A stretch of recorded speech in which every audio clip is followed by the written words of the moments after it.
Bună dimineața, sunt Sentry Bike și bine v-am găsit la un nou video în care o să vă arăt o monstruozitate de trotinetă. Trotineta asta e un proiect custom-made, a pornit de la un Dualtron Thunder 1, care oricum este o trotinetă dintre cele mai puternice.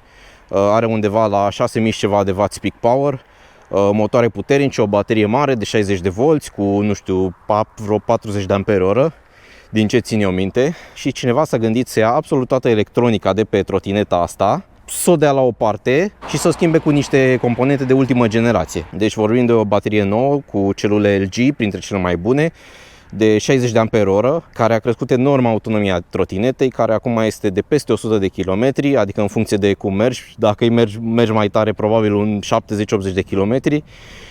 Dacă mergi mai încet, eu zic că treci de 120-130 de kilometri fără nicio problemă. Și chestia șmecheră la trotineta asta este că, la fel ca și bike-ul meu, este capabilă de o încărcare rapidă.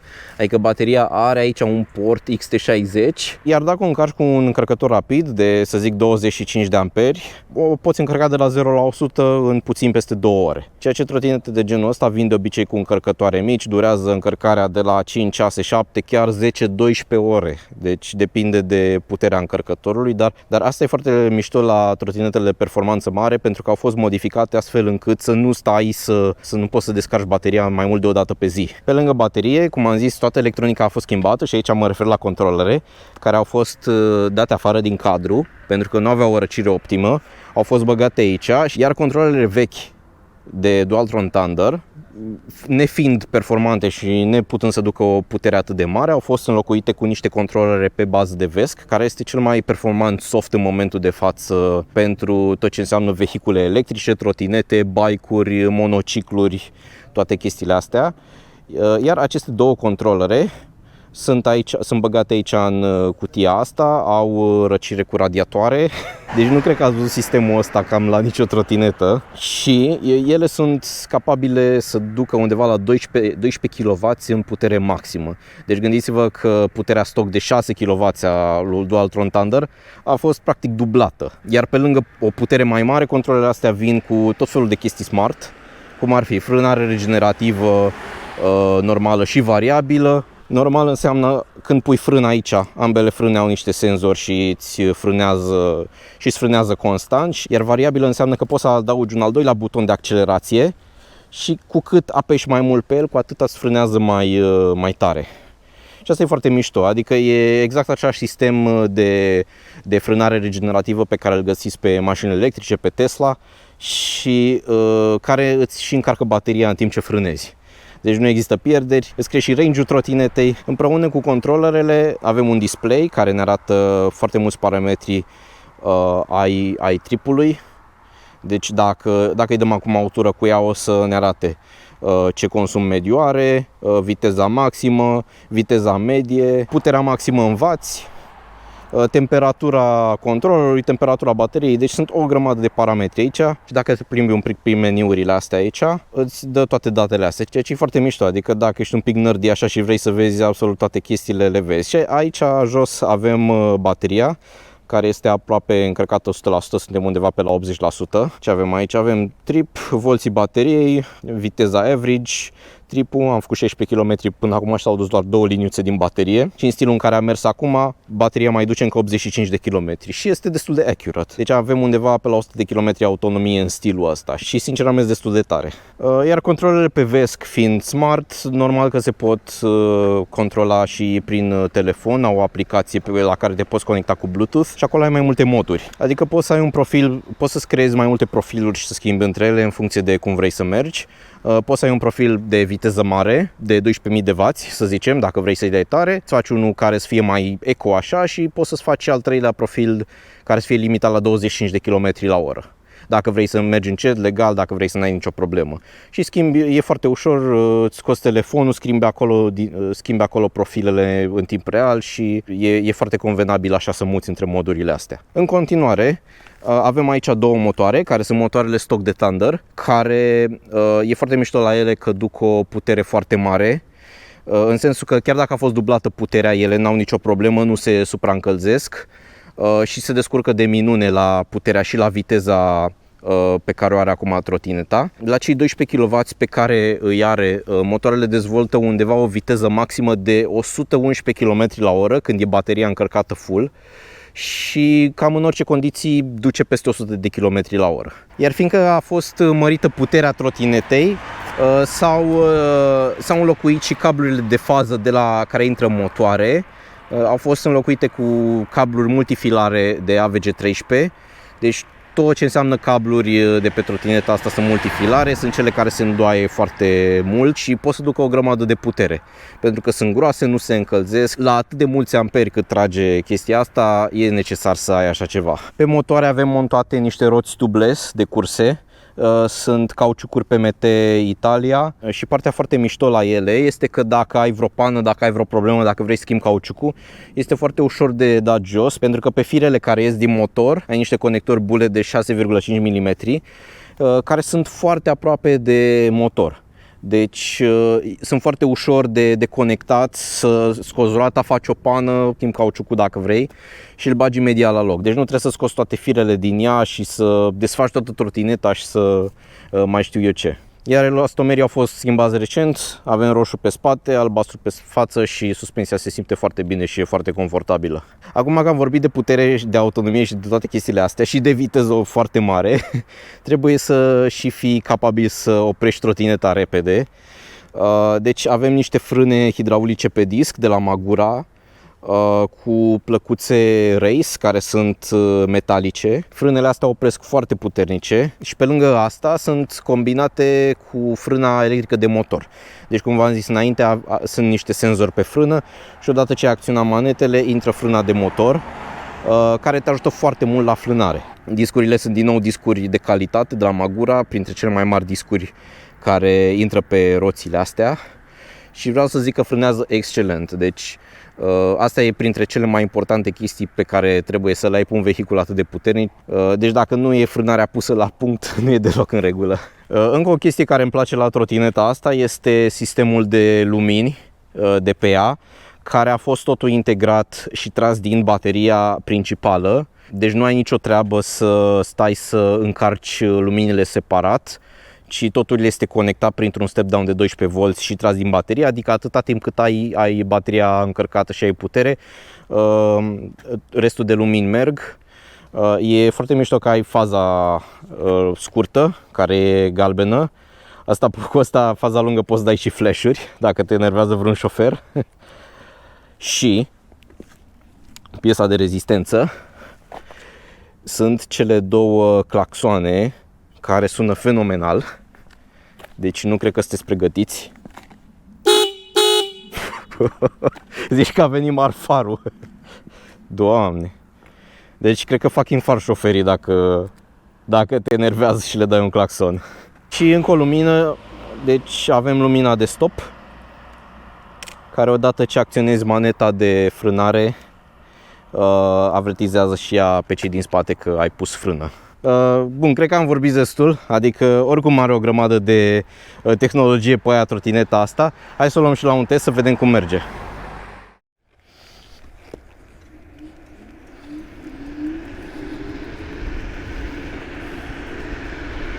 Am început cumva pe modul 1 de putere, unde e limitată la 25 de km la oră și pentru că a fost schimbată bateria originală cu asta care este mult mai mare și mult mai grea, simți greutatea că e jos și este foarte stabilă trotineta. Mai ai cauciucurile astea foarte mari, are și sistemul antivoblaj de care am uitat să vă zic. Și am crescut puterea acum la maxim.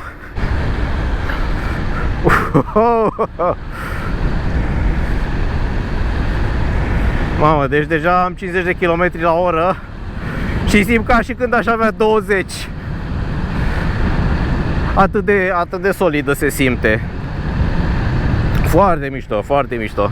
Și partea bună la chestia asta este că poți să mergi cu o viteză de asta de 40-50 de km la oră susținut până ți se face rău. Are un consum foarte mic bateria asta, gigantică, la viteza asta și ține enorm. Deci Deci dacă mergi cu viteza asta, lejer faci 150 de km fără să fie nevoie să o încarci. Dar totuși ea n-a fost gândită să meargă doar cu 50 la oră, ci cu viteze mult mai mari. Bine, sincer mie mi-e un pic frică să-i dau mai tare, că n-am atât de mare experiență pe trotinete. Deci dacă la acum, cât am acum, 60 de km la oră, cum mi se pare, vă imaginați la viteza maximă de 111 km la oră. Deci mi se pare ireal să ai așa o viteză pe trotineta asta. Ce mișto se aude frâna. Ce mișto se aude frâna. Deci nici nu trebuie să apăs foarte tare maneta de frână să ating discul cu plăcuțele, că deja frânează foarte repede din frâna regenerativă. Mamă, ce repede! Deci instant a urcat la 60 de km la oră. Vai de capul meu!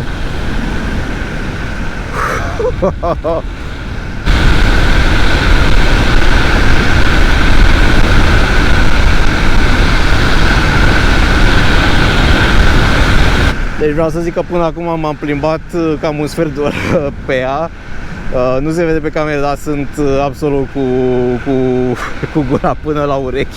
Și partea tare, cum am zis, este că efectiv la viteza asta cât am mers eu, care să zic așa că s-ar putea numi chiar modul eco pe ea, cred că sunt sigur că n-a luat nici măcar 1% din baterie toată chestia asta.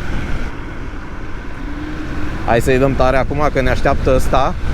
Și instant a urcat la viteză și nici măcar nu i-am dat accelerația la maxim, pentru că cred că dacă îi dai full power de pe loc își pierd tracțiunea roțile la câtă putere are.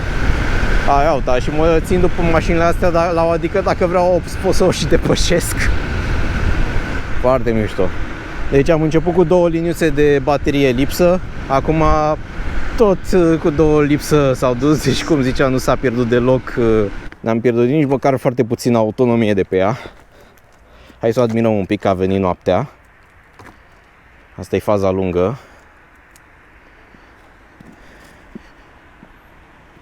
Și ceea ce nu se vedea ziua este placa LED făcută custom, Dualtron Thunder cu VESC. Cea mai tare chestie.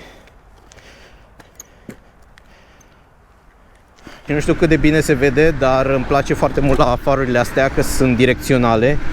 Deci faza scurtă se duce undeva până sub nivelul oglinzilor de la mașini, ca să nu le orbească și să fii tu vizibil. Iar când dai faza lungă, luminează la o înălțime foarte mare, ca să vezi totul în față. Și de claxon nici nu mai zic. Deci asta rămâne partea mea preferată de pe trotineta asta. Deja cred că m-am obișnuit cu ea. Deci dacă renunț la bike și o să merg pe așa ceva, să nu vă mire. Gata, am mers destul de cu trotineta. Deci deja pentru mine e mult prea rapidă și mult prea puternică și încă nu s-o obișnuit cu una de asta. Așa că o să facem schimb, eu o să merg pe bike-ul meu și pe asta o să se plimbe cineva care chiar se pricepe și eu o să încerc să mă țin după el.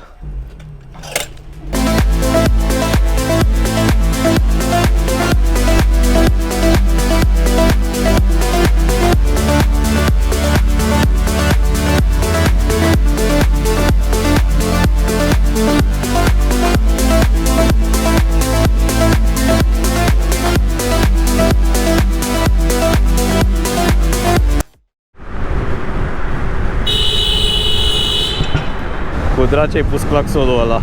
Nu mă, dacă acolo avea el treabă, acolo oprește, nu contează.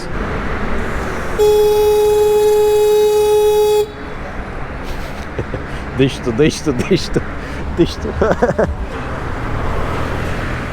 Va.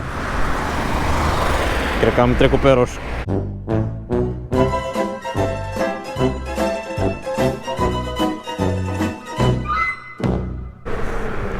Te rog, nu faci asta, Ok, l-am iertat că nu, măcar n-am oprit pe pistă. Ai avantaj că ai plecat primul. Ia dă-i acum.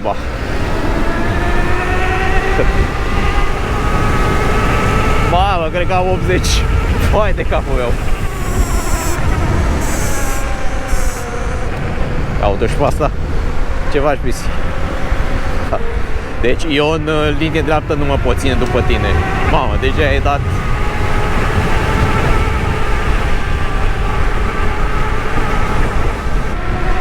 A făcut soft arăbesc.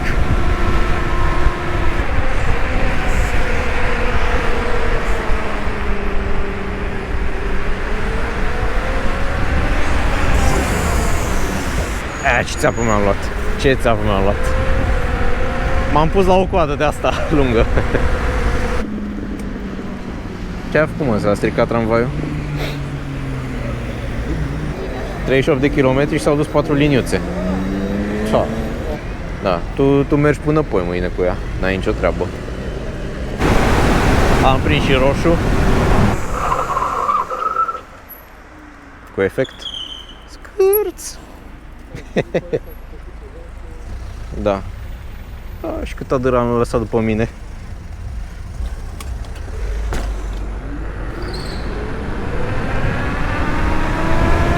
Ia uite-l.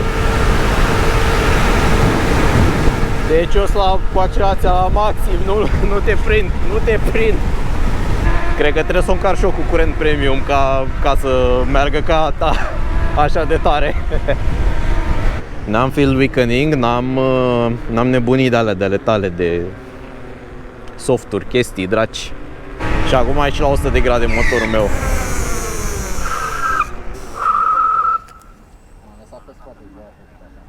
Dar e bine că știi că să o controlezi.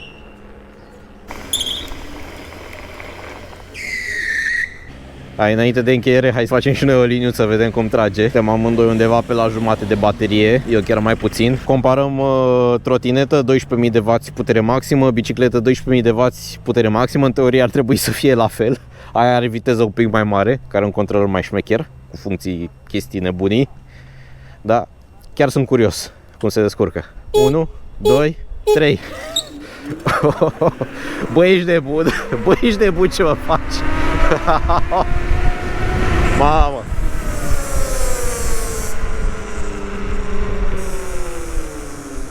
Bine, ai și două motoare, e și mai ușoară.